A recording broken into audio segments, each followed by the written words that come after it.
IKONINI. So on Monday kuna vile the National Police Service, specifically the DCI, the Directorate of Criminal Investigations, ilibaki send a letter to Honorable Rigathi Gachagua. And ukicheki wakimuita Honorable, ni tayari washa take away his excellency from yeye, because of course for a very long time amekuwa his excellency Deputy President Rigathi Gachagua. Alafu the letter ilikuwa ina read invitation to appear at the DCI headquarters to record a statement regarding alleged assassination attempts.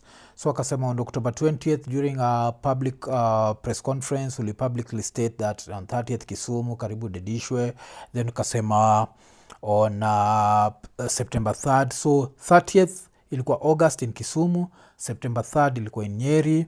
So akamwambia kani zabaki ametokea to the headquarters Mazingira Complex Kiambu Road. What do I think this is happening? This is just them mocking him. It's reached that level because we know the police in Kenya always report to the executive, and as things stand right now, he's not part of the executive. Yes, in law lingua, unajua tukiongea stories ama lawyers, he's still part of the government, but if you have to look at the reality, he's not part of the government. Because even one of the things, of course, amekuwa kicomplain juu yake ni the fact that his security was taken. Na kuna msee fulani alikuwa anasema that I'm always biased when talking about Gachagua. I think ni msee fulani anaitwa Washira.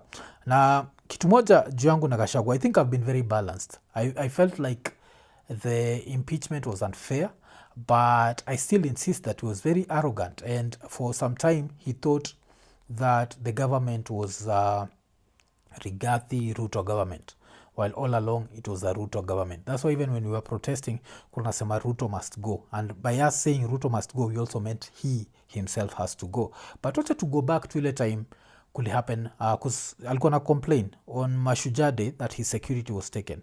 But kumbuka vile akina Raila whatever Azimio alikuwa na complain juu ya security. We have heard you are going to have talks, well and good. But since I have not seen a commitment that you denounce violence and give Kenyans undertaking that you not go back to the streets, those policemen will stay on standby for now. If in the next 2-3 months you are of good behavior, there is no demonstration, there is no chaos, we shall return the men to you to guard you. Achiki, so even ndio alikuwa na bonga. Na kibonga hivi, he was talking from a point of power. So najua kwa iko nenda kuonyesha vile hamjui. So this is the sort of man we are dealing with, and yes, I pity him, but I'll not sit here and paint him like a saint, because I think that's what was wanataka nini. But still nimekuwa nikisema the enemy of your enemy is your friend. So do I believe that we need to have him on our side atusaidie in the fight against Ruto? Yes. That does not mean that we need him to enter the system.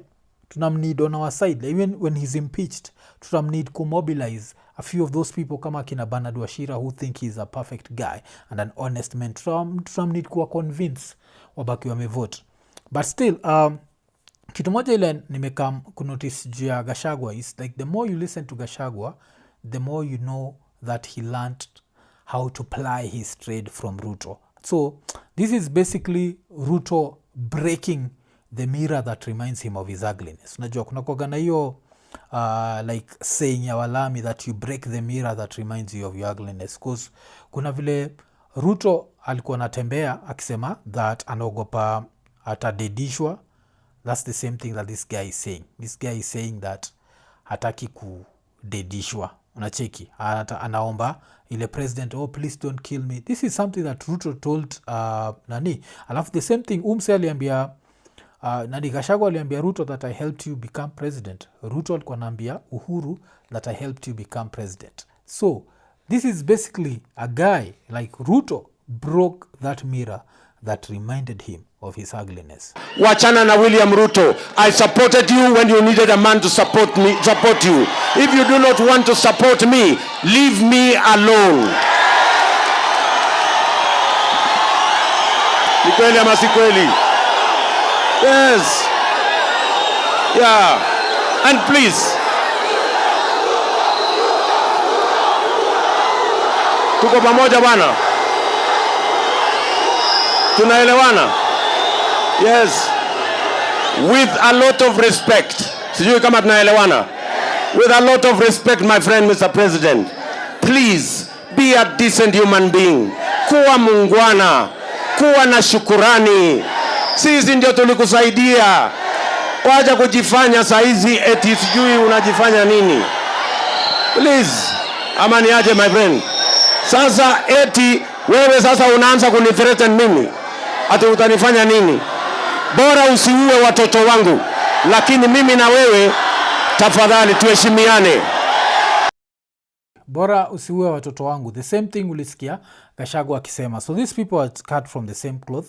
Gachagua learned everything that he knows from Ruto. So I don't know why Ruto saizi yuko hapo ati amejamwa na impeach mse. But kile pia imekuwa interesting kuona ni vile kuona ile kitu mupendaka kusema proximity to power deludes many that they wield it. So you have people like akina Moses Kuria still celebrating. So Moses Kuria on Sunday aliandika, "Dear judges, the wife has expressed that her life is in danger, claiming her husband has attempted to poison her twice.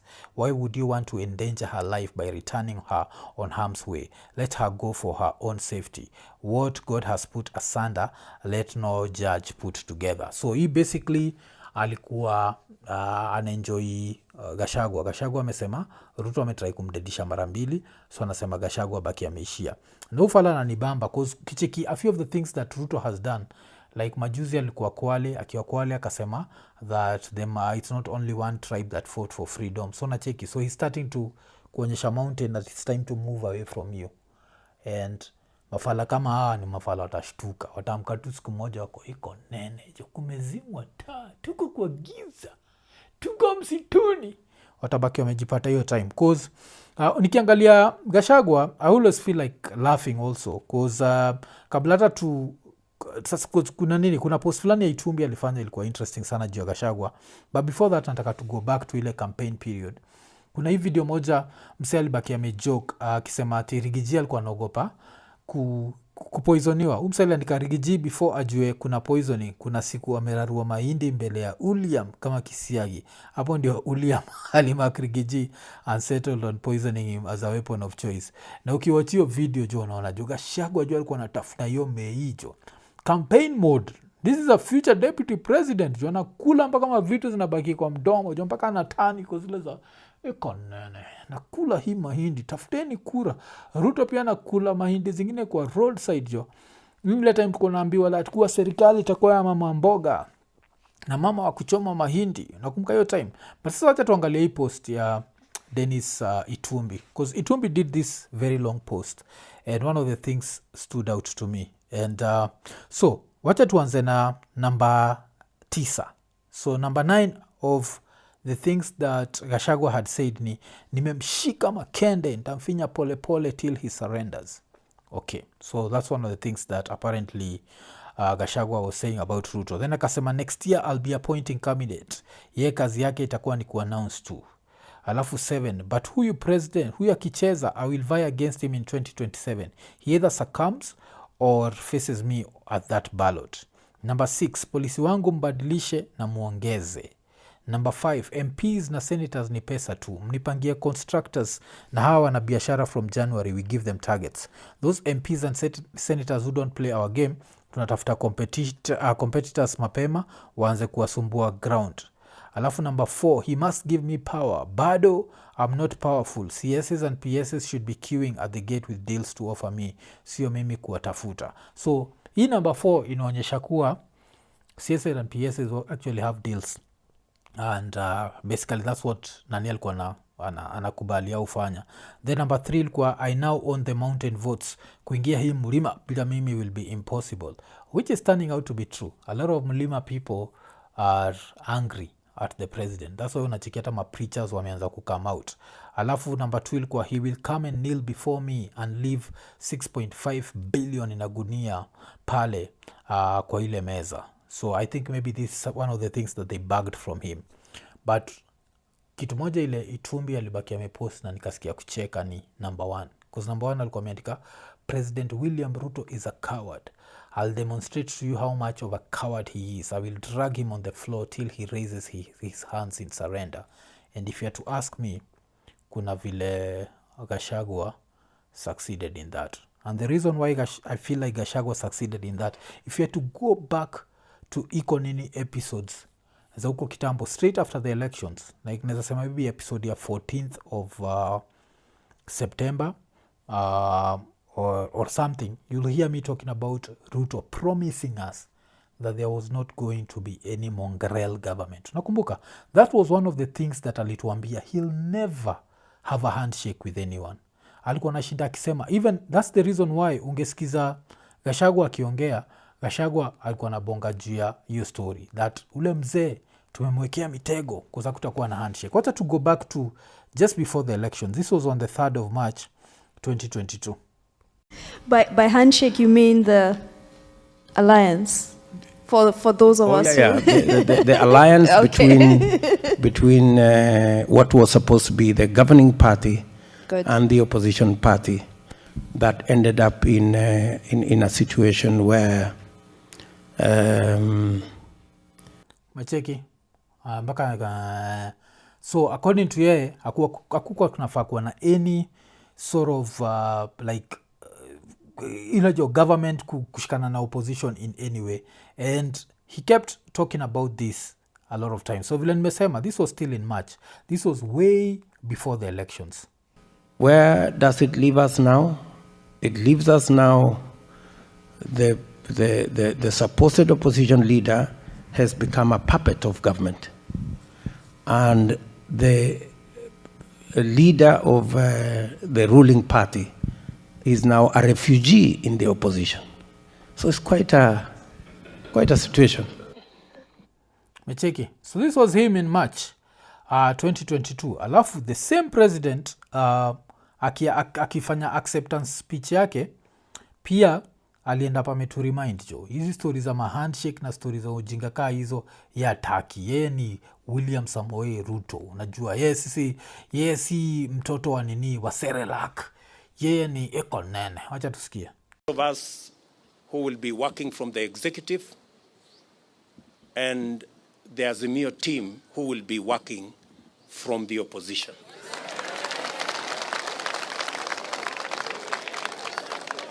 And as I committed to the people of Kenya, I believe in the rule of law. I do not believe in the handshake stories. Sinacheki. Umse alienda hapa me shake hands za Raila. This is the one thing that he kept saying a lot of times. So that means he's a coward. So you can't thump your chest here and tell us that the president is not a coward. If he was not a coward, this is what he would have done.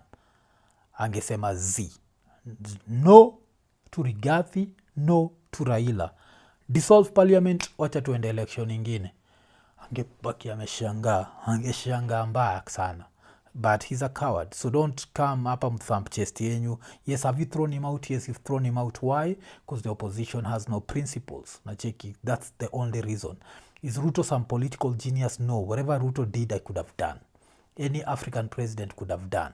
You have protests, unatua makarawa na dedisha wase. That's what's done all over Africa.